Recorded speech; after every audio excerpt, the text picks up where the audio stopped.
Zee मराठीवरील जुळून येते रेशीमगाठी ही मालिका लोकप्रिय मालिकांपैकी एक होती. या मालिकेमध्ये अभिनेत्री प्राजक्ता माळी आणि अभिनेता ललित प्रभाकर ही जोडी घराघरात लोकप्रिय झाली. या मालिकेत प्राजक्ताने मेघना ही भूमिका साकारली होती, तर ललितने आदित्य हे पात्र साकारलं होतं.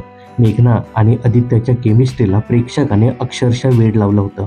2013 साली आलेल्या या मालिकेने 2 वर्षानंतर 2015 मध्ये प्रेक्षकांचा निरोप घेतला. मात्र प्राजक्ता आणि आदित्यची जोडी कायमच प्रेक्षकांच्या स्मरणात राहिली. आता ही जोडी तब्बल 10 वर्षानंतर पुन्हा एकदा एकाच मंचावर एकत्र येणार आहे. याचं निमित्त आहे ललित प्रभाकरचा आगामी प्रेमाची गोष्ट 2 हा चित्रपट. या चित्रपटाच्या प्रमोशन दरम्यान ललित आणि त्याचे सहकलाकार हास्य जत्रेच्या मंचावर येणार आहेत. महाराष्ट्राची हास्य जत्रा या कार्यक्रमाचे सूत्रसंचालन प्राजक्ता माळी करते. हास्य जत्रेच्या मंचावर या दोघांचाही परफॉर्मन्स पाहायला मिळणार आहे.